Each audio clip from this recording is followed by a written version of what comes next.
ठीक है बेटा, देखना प्रश्न नंबर 9, मंजूषातः अव्ययपदानि विचित्य रिक्त स्थानानि पूरयत। तो इसमें मंजूषा में देखो, यहाँ पे मंजूषा दी गई है और पूरा, अधुना, कदा, पूरा, अधुना, कदा और खलु, तथा, यदा कदा, मा, वही, बिना और हय। हय होता है पिछला कल, बीत गया जो होता है, और खलु होता है निश्चय ही, जहाँ पे पक्का विश्वास हो, निश्चय ही। यदा कदा कभी कभी, और जब कभी। मा मतलब मत करना। ठीक है, वाक्यों के अर्थ आपको आते ही हैं सबके, ठीक है ना। पूरा मतलब प्राचीन समय में। डैश फलेषु कदाचन, तो क्या आएगा, फलेषु कदाचन, फल की मतलब कभी भी फल, क्या करना है, कभी भी फल की इच्छा क्या करो, माँ फलेषु कदाचन, फल की इच्छा मत रखो। तो क्या आएगा यहाँ पर, माँ, यहाँ पर क्या आ जाएगा, माँ। और यहाँ पर विद्या, अगला दूसरा है, विद्याम डैश जीवनम व्यर्थम। तो देखो मंजूषा में आपने देखना है क्या आना है, इसके साथ में क्या आ जाएगा, विद्याम विना, विद्याम बिना जीवनम व्यर्थम, विद्या के बिना जीवन व्यर्थ है। और तीसरा है शनिवासरः आसीत। तो आसीत है, पास्ट में है ना बेटा, पास्ट टेंस है, पास्ट में है मतलब भूतकाल में है, आसीत मतलब था, तो शनिवार था, तो पास्ट में हमारे पास अव्यय पद आता है हय, हय शनिवासरः आसीत। यथा राजा डैश प्रजा, ये तो बिल्कुल इजी, आप बता सकते हैं क्या आना चाहिए यहाँ पे, यथा राजा, हेलो, तथा, जल्दी से बोलते हैं बेटा, यथा राजा तथा प्रजा। त्वम डैश आगमिष्यसि, त्वम आगमिष्यसि, आओगे।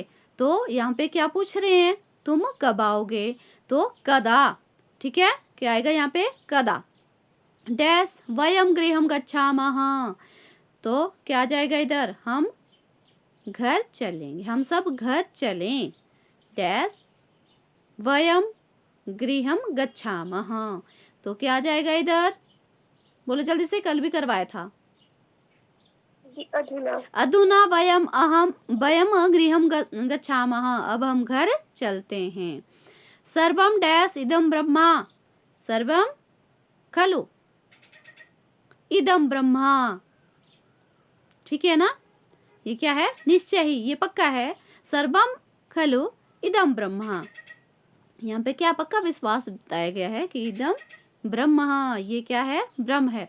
कक्षात डैश मागच, कक्षात बही, बही जो अव्यय पद होता है ना बेटा, बाहर के लिए, अलग होने अर्थ में, वैसे भी पंचमी आती है साथ में। कक्षात बही मागच, कक्षा से बाहर मत जाओ। आसीत डैश शूद्र को नाम राजा, आसीत डैश शूद्र को नाम राजा, शूद्रक नाम का राजा था। तो क्या आ जाएगा यहाँ पे, आसीत, बोलो जल्दी से, पूरा, पूरा, प्राचीन समय में शूद्रक नाम का एक राजा था। तो देखो, अहम डैश पुस्तकालयम गच्छामि, अब तो लास्ट में ही बचा हुआ है एक, बोलो, यदा कदा, क्या आ जाएगा यहाँ पे, यदा कदा, जब कभी मतलब या कभी कभी पुस्तकालय जाता हूँ। और प्रश्न नंबर 10 है, देखो, वाच्य परिवर्तन। वाच्य परिवर्तन मैंने अच्छे से वीडियो बना के आपको भेजी भी थी पहले, जिसने पढ़ी होगी, है ना। तो त्वम लिखसी, इसमें है त्वम लिखसी, त्वम मध्यम पुरुष का करता है, और लिखसी देखो ये भी मध्यम पुरुष की ही क्रिया है ना। ठीक है, वाक्य संशोधन में भी हमें जब इसमें कैसे होता है कि जैसे करता होता है वैसे क्रिया होती है, वाक्य संशोधन में जब हम अगर करेंगे तो ऐसे उनका ये होता है नियम। लेकिन यहाँ पे दिया है त्वम लिखसी, तो त्वम जो है मध्यम पुरुष का करता है, तो ये किसमें, युष्मत शब्द से चलता है ना, त्वम युवाम यूयम। तो हमने क्या करते हैं, जब वाच्य परिवर्तन करते हैं तो कर्ता में तृतीया लगाते हैं। ठीक है, और क्रिया जो है हमारी आत्मनेपदी क्रिया हो जाती है, लेकिन पुरुष वही रहता है। अगर प्रथम पुरुष की क्रिया है तो ये प्रथम पुरुष में ही रहेगी ना, लेकिन क्या हो जाएगा, अब ये इसके अनुसार ही होगी। इसमें कर्ता कर्म नहीं है तो कर्ता के अनुसार ही क्रिया हो जाएगी, लेकिन आत्मनेपदी में क्रिया बदल जाएगी और जो है वचन रहेगा कर्ता के अनुसार ही। और जब वाच्य परिवर्तन हम करते हैं तो कर्ता में तृतीय आती है, तो त्वम एक वचन है तो तृतीया का एक वचन होगा, वचन एक वचन ही रहेगा लेकिन तृतीया हो जाएगी। त्वम का तृतीया क्या होता है? त्वम युवाम यूयम त्वाम युवाम युष्मान त्वया, क्या आ जाएगा? त्वया लिख्यते। ठीक है, रफ कॉपी पर लिख भी सकते हो आप साथ साथ में, त्वया लिख्यते। तो सारिका गीताम पठति, देखो यहाँ पर जो है सारिका गीताम पठति, इसमें गीत सारिका करता है, गीताम क्या है? कर्म, और पठति है क्रिया। तो कर्ता के अनुसार क्या है? क्रिया है, इसका मतलब है ये कर्तृवाच्य है।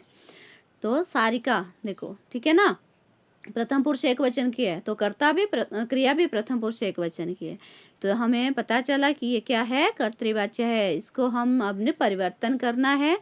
तो देखो सारिका, इसमें क्या आ जाएगी? तृतीया। सारिकया, लता शब्द की तरह, लता से लतया, तो सारिका से क्या आ जाएगा? सारिकया।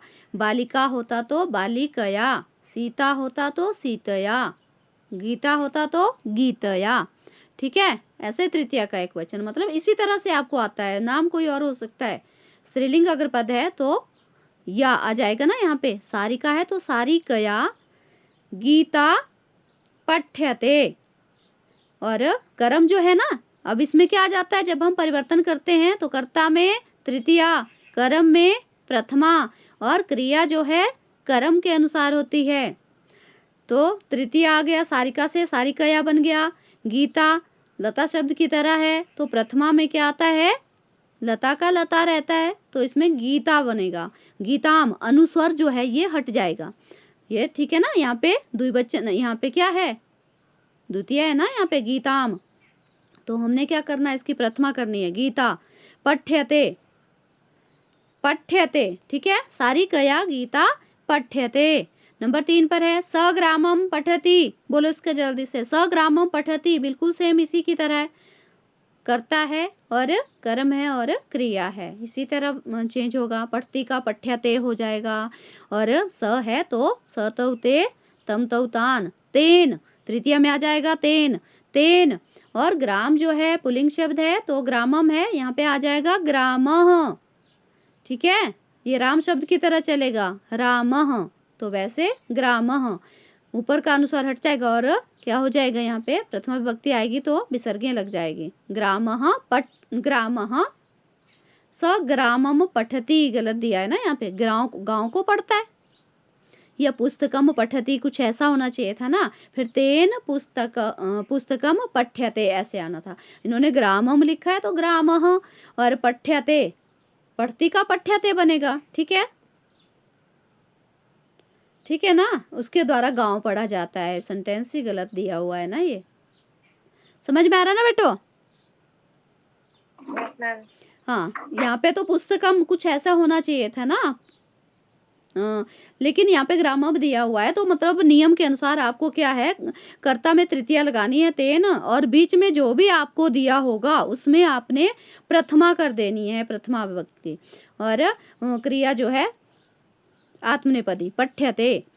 तो शिशुना दुग्धम पीयते, देखो इसमें वाच्य परिवर्तन, देखो इसमें क्या है? ये इसमें शिशुना तृतीय दिया गया ना, तो ये क्या है? वाच्य परिवर्तन को करना है ना हमने इसका, तो इसको हमने कर्तृवाच्य में परिवर्तित करना है। ये कर्तृवाच्य नहीं है, कर्तृवाच्य की पहचान है ये, और कर्म वाच्य की जो पहचान है वो है कि तृतीय आएगी, कर्म में प्रथमा आएगी, क्रिया कर्म के अनुसार, ये कर्म वाच्य है, तो इसमें तृतीय है ना। अब इसमें हमने क्या करना है? कर्तृवाच्य में परिवर्तित करना है। तो शिशुना तृतीया का प्रथमा कर देना है, शिशु क्या जाएगा? शिशु, और दुग्धम, हाँ दुग्धम, दुग्धम ये जो है यहाँ पे दुग्धम में रहेगा, दुग्धम पिबती, पियते का क्या हो जाएगा? पिबती। हाँ ठीक है, लटलकार की क्रिया लटलकार में परिवर्तित हो जाती है ना क्रिया, जब कर्तृवाच्य में होती है। तो पिबति, शिशुना दुग्धम पिबति। रामः गीतम गायति, रामः गीतम गायति, राम में प्रथमा है तो तृतीय आ जाएगी रामेण, और गीतम में द्वितीय है तो वैसे गीतम जो है द्वितीय है, इसमें प्रथमा आएगी, लेकिन प्रथमा में भी गीतम ही रहेगा क्योंकि ये जो नपुंसक लिंग शब्द है प्रथमा में भी गीतम ही होता है। गीतम और गीयते क्या बन जाएगा, गायती का बन जाएगा गीयते, ठीक है।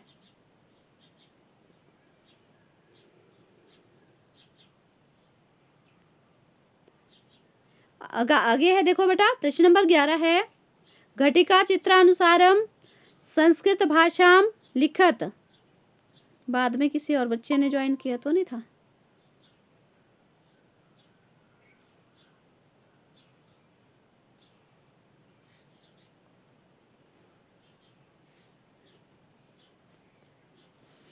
ठीक है, घटिका चित्रानुसारम समयम संस्कृत भाषायाम लिखत। तो इसमें लिखा है चतवारी है, पेपर में ऐसे आएगा आपको, 4 आपने करने हैं, लेकिन यहाँ हमने सभी समझने हैं। देखो एक में चित्र के अनुसार, देखो बेटा कई बार ऐसे दिया होता है अक्षरों में नहीं लिखा होता है, तो आपने घड़ी में टाइम देखना भी खुद आना चाहिए। देखो 6 के पास है और एक 3 के पास है, तो इसका क्या मतलब हुआ, बड़ी सुई छोटी सुई 6 के पास है तो ये घंटे की सुई होती है और बड़ी जो होती है मिनट की होती है, तो 3 के पास है, इसके मतलब है 6:15, 6:15, ठीक है ना, पहले नंबर पर। तो हम बोलेंगे सपाद षड्वादनम, सपाद षड्वादनम, सवा को होता है सपाद।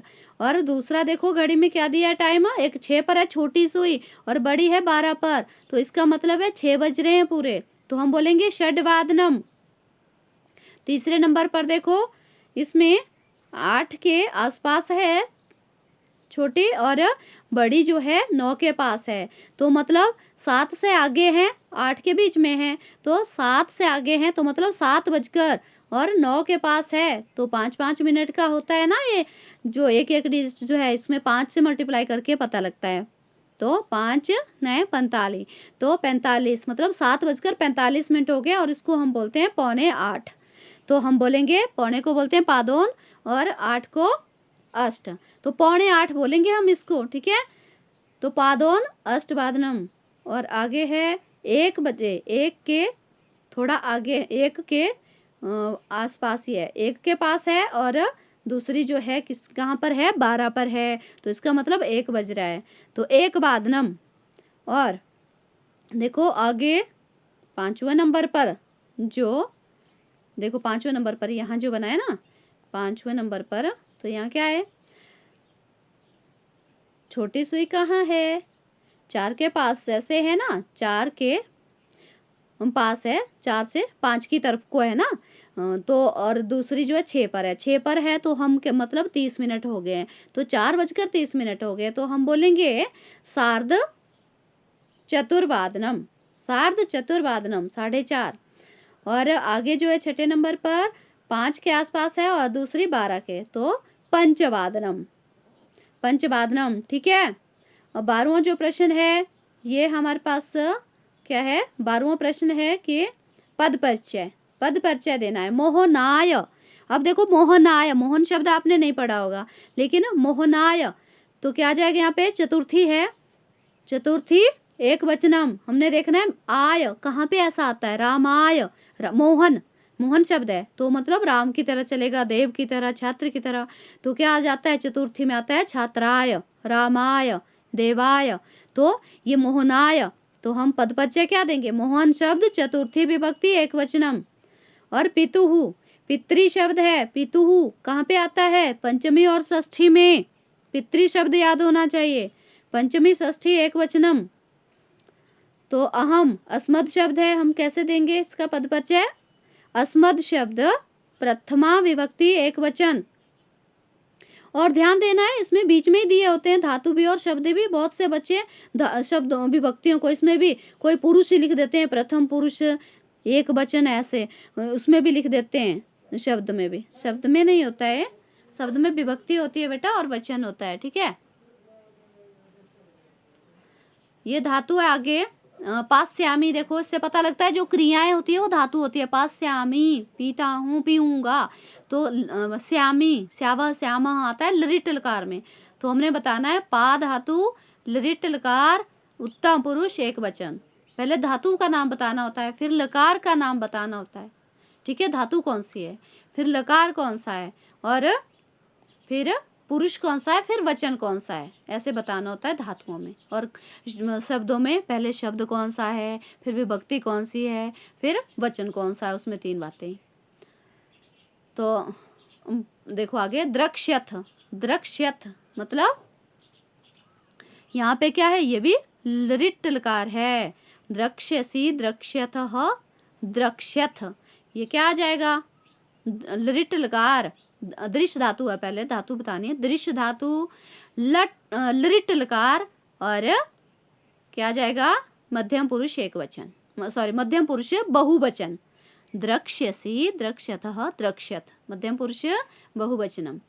अलिखत, लिख धातु, लंग लकार, अ शुरू में जुड़ा हुआ है, इसका मतलब लंग लकार है, बिल्कुल एकदम पता लगता है लंग लकार है अ जब आरंभ में हो धातु के। तो लंग लकार, लिख धातु, प्रथम पुरुष एक वचन। ठीक है, समय भी होने वाला है, 13वां प्रश्न देख लो आप। वैसे ऐसे मैंने कल आपको ये वीडियो बना के भी ये भेजी है आपको, और करवा भी दिया था संख्यावाची पद।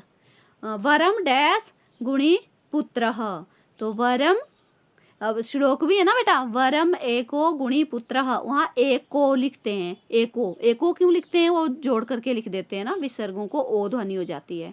तो यहाँ पे क्या आ जाएगा, एकः, पुत्र जो है क्या है, पुल्लिंग शब्द है, तो एकः। अत्र डैश मित्रे वसतः, अत्र डैश मित्रे वसतः, अत्र तो मित्रे 2 है, नपुंसक लिंग शब्द है, मित्रम, मित्रे, मित्राणी, तो वैसे भी क्या आ जाएगा यहाँ पे, मित्रे, साउंड से ही पता चल जाता है, क्या आएगा, द्वये। अत्र डैश पुस्तकानि सन्ति, पुस्तकानि नपुंसक लिंग शब्द है, बोलो जल्दी क्या आना है यहाँ पे, त्रयः, तिस्रः, त्रीणि, नपुंसक लिंग में कौन सा संख्यावाची पद आता है, त्रीणि, जल्दी से बोलते हैं बेटा, त्रीणि नपुंसक लिंग शब्द है, नपुंसक लिंग में 3 में क्या आता है, त्रीणि। संख्यावाची शब्द आपने 4 तक बिल्कुल अच्छे से क्लियर देखने हैं कि 4 तक जो है पुल्लिंग में कैसा होता है, स्त्रीलिंग में और नपुंसक लिंग में। ये क्वेश्चन तब सॉल्व होगा आपका। तस्मिन् उद्याने डैश बालिकाः सन्ति, बालिका जो है स्त्रीलिंग पद है, बालिकाः बहुवचन है यहाँ पे, तो बहुवचन, चलो वचन का तो कोई नहीं है, वो हमें पता लग जाता है, 1 2 3 4 जो भी है, तो 1 से ज्यादा, 3 2 से ज्यादा बहुवचन में ही आते हैं, तो 4 है। तो बालिका स्त्रीलिंग शब्द है, स्त्रीलिंग में क्या बोलते हैं 4 को हम, चतस्रः, क्या बोलेंगे, इसका मतलब तुम लोगों ने वो वीडियो बिल्कुल भी नहीं पढ़ी है। पांडवाः डैश आसन, मैंने कल भी बताया था, 5 के लिए क्या बोलेंगे, पांडव पुल्लिंग शब्द है, पंच। भाषाणाम अपि डैश विभागाः सन्ति, विभागाः, विभाग पुल्लिंग शब्द है, त्रयः, क्या बोलेंगे, त्रयः विभागः सन्ति। ठीक है, अब 14वां प्रश्न जल्दी से देख लेंगे। वाक्य संशोधन है, स लिखसी, लिखसी जो है, स बेटा जो है प्रथम पुरुष एक वचन का करता है, तो क्रिया भी प्रथम पुरुष एक वचन की होनी चाहिए। यहाँ पे लिखसी दिया है, ये मध्यम पुरुष की दे दी है क्रिया, तो आप प्रथम पुरुष एक वचन में बदलना है, इसको बदलो जरा, लिखसी का क्या बन जाएगा, बोलो जल्दी,